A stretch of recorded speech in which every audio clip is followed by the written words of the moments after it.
No século XX, surgiu no Cinéaxia um movimento que colocava pessoas com deficiência em espetáculos de circo.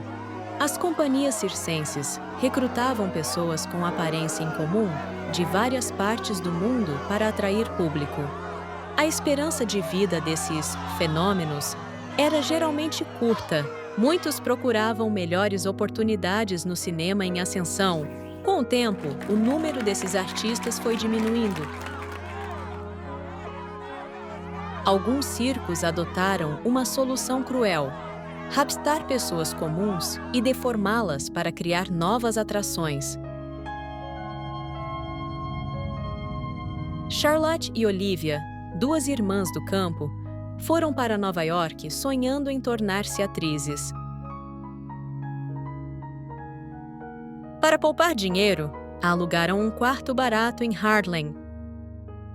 Nos primeiros dias, exploraram o bairro para se ambientar.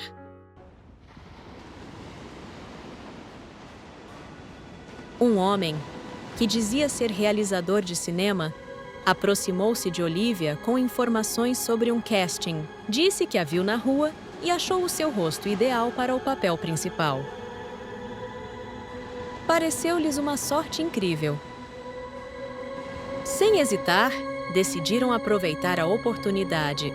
Vestiram-se com esmero e, cheias de entusiasmo, foram ao local combinado, um prédio velho e sombrio. Charlotte teve um mau pressentimento, mas, convencida por Olivia, acabou por entrar com a irmã. Infelizmente, o seu instinto estava certo. Ninguém notou que as duas raparigas entraram naquele edifício e nunca mais saíram. Após a primeira carta dizendo que tinham encontrado alojamento, a mãe, Grace, nunca recebeu mais notícias. Grace escreveu várias vezes para o mesmo endereço, sem resposta. Desesperada, viajou das Dakotas até Nova York, à procura das filhas.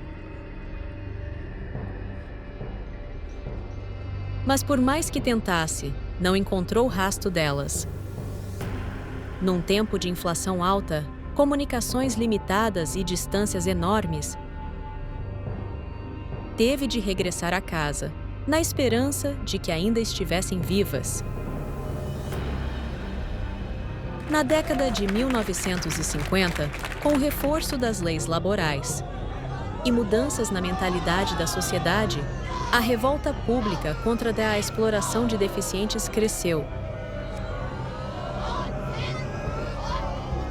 Os espetáculos de fenômenos foram sendo encerrados. Nessa altura, Grace finalmente descobriu o que acontecera às filhas. Leu num jornal local sobre o encerramento de um famoso espetáculo de fenômenos em Nova York. Na capa, uma imagem perturbadora.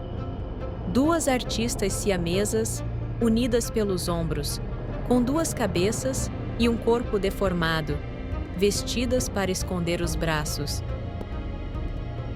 Os rostos na foto eram idênticos aos de Charlotte e Olivia.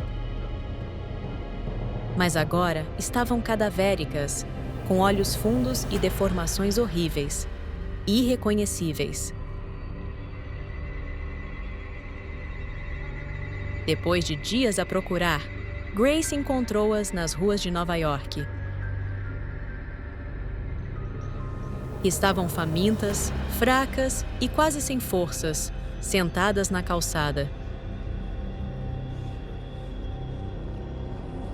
Com os cuidados da mãe, recuperaram fisicamente, mas as feridas psicológicas durariam para sempre.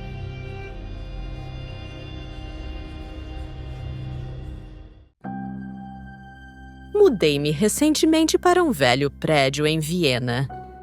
Apesar das más condições, a tranquilidade daqui é o que mais me importa. Sou escritor e o ruído atrapalha o meu raciocínio. Elisa, uma simpática mãe solteira, vive ao lado. O filho dela, Lucas, tem cerca de 8 anos e é muito educado. No fim do corredor, vive Conrad Weiss, um homem magro, alto e reservado. Ninguém sabe a sua profissão, quase não fala com ninguém. Só conversamos uma vez há alguns dias. Era noite de lua de sangue. Fui à varanda tirar fotos. Ao focar a lua, vi Conrad no canto da imagem, o que me assustou. Primeira vez que o vi fora de casa. Gosta de luas também? Estava estranho, encostado à grade, com um copo na mão. O líquido vermelho brilhava à luz da lua. Um cheiro metálico e frio arrepiou-me. Para disfarçar, aproximei-me e brinquei. Vinho ao luar? Que requinte!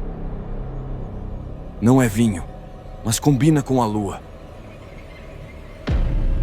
Sem entender, ri forçadamente e entrei. Poucas semanas depois, mortes estranhas abalaram a cidade. Animais foram achados sem sangue em becos.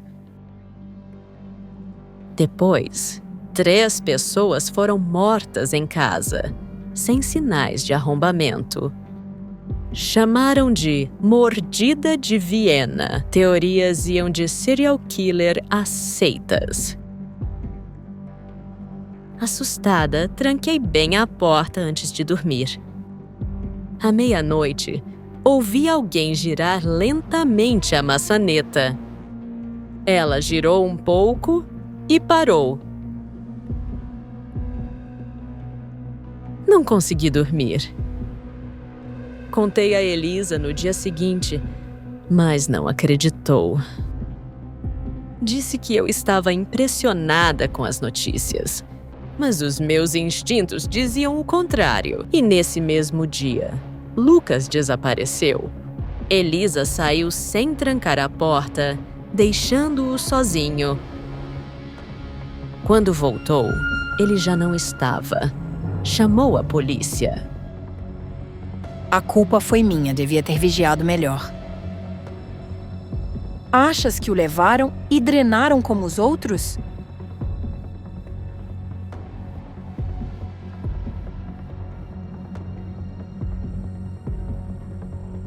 Drenado? Senti um aperto no estômago. Pedi à polícia que verificasse Conrad. Arrombaram a porta.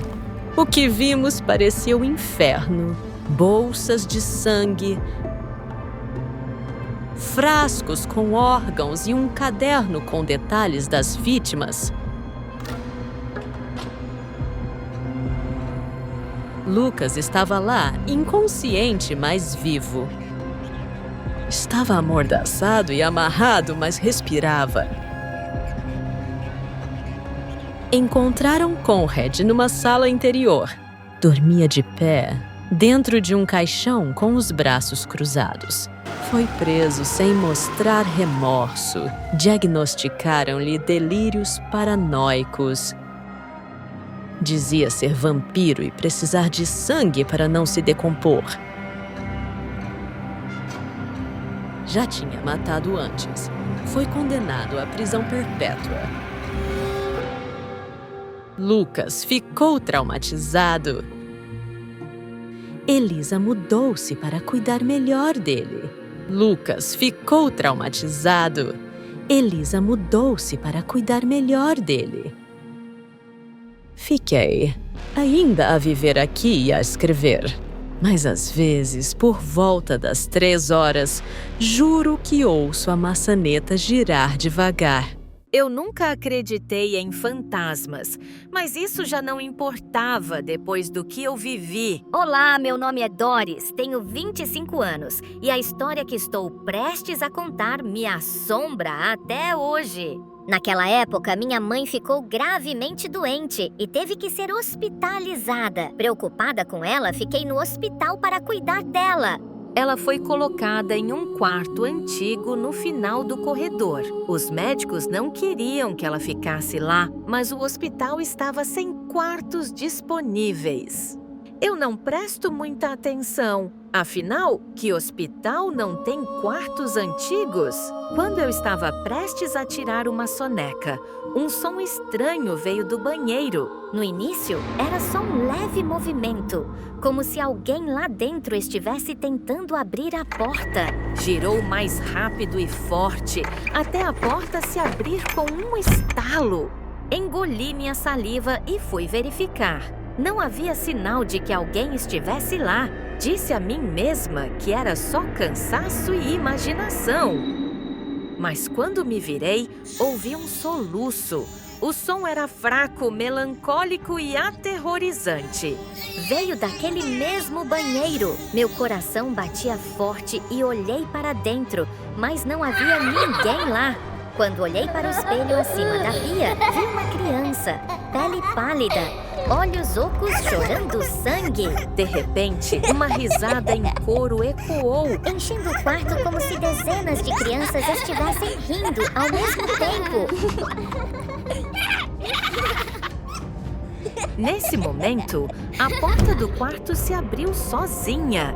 Ela tinha uma figura magra, rosto pálido e seu uniforme de enfermeira parecia velho, como se já fosse usado há muito tempo.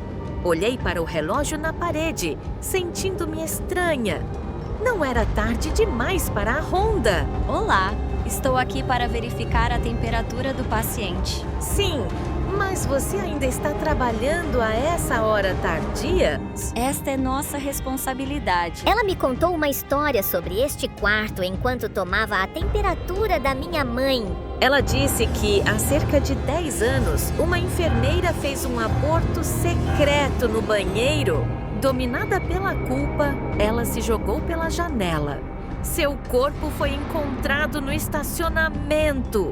Ao ouvir isso, contei imediatamente a ela o que aconteceu antes no banheiro. Talvez o menino fosse o espírito da criança não nascida. Eu inventei. Com isso, a enfermeira saiu da sala, deixando-me num silêncio sufocante. Notei uma gota de sangue na perna dela e, em pânico, corri até a porta. Mas o corredor estava vazio, nenhuma alma, nenhum som. Fiquei paralisada. Um arrepio subiu pela minha espinha, fazendo os pelos da nuca se arrepiarem. Quando voltei para o quarto, minha mãe já estava dormindo. Deitei-me na cama, mas me revirando, ainda não conseguia dormir. A noite se arrastou, cada pequeno ruído me fazia saltar, até que finalmente vi a primeira luz da alvorada. Quando o médico veio ver minha mãe, contei a ela tudo o que aconteceu ontem à noite. Tem havido muitos rumores sobre este quarto, mas não temos nenhuma enfermeira grávida no hospital. Senti o peito apertar. Quem era ela, afinal? De repente estremeci. Seria ela a enfermeira que fez um aborto e depois pulou da janela? Nos dias seguintes, tudo parecia ter voltado ao normal, até que minha mãe teve alta do hospital. Ao sair, olhei para trás. A enfermeira estava na janela com um bebê nos braços. Esfreguei os olhos. Ela sumiu, como se nunca tivesse existido. Hoje à noite, minha melhor amiga e eu vamos ver Julia Rose num bar local. Eu adoro essa artista indie. Droga, já são 7h10 da noite. Só faltam 20 minutos para o início do show. Meu amigo sumiu. Disse que vinha às 7. Lá fora estou chegando. Aqui estou eu. Desculpa, o trânsito estava um pesadelo. Max sorriu. Vamos chegar atrasados? Eu pulei para dentro do carro. Anda logo, ou não vamos conseguir um bom lugar. Max, impassível, disse: confia em mim. O bar estava lotado esta noite. Fomos nos esgueirando pela multidão, procurando um lugar. A música começou a tocar. Julia Rose estava no palco e eu fiquei completamente cativado pela sua voz doce e encantadora. O ambiente estava incrível. Pessoas balançavam ao som da música e luzes coloridas se refletiam nos coquetéis cintilantes. Coloquei a mão no bolso para checar o telefone, mas não estava lá. Respirei fundo e procurei em toda parte. Nada.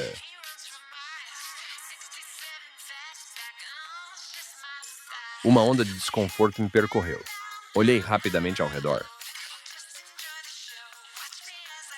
Perguntei se ele tinha encontrado um telefone. Ele balançou a cabeça. Fui ao banheiro, abri todas as portas das cabines, nada.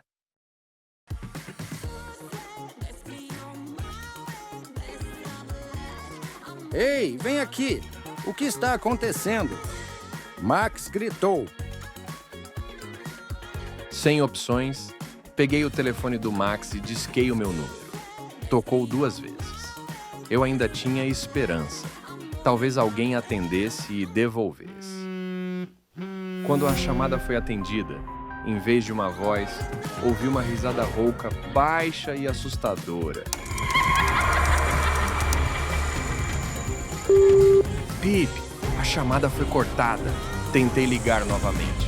Desta vez, ninguém atendeu. O toque continuou até parar sozinho. Tentei várias vezes, mas sempre era a mesma coisa.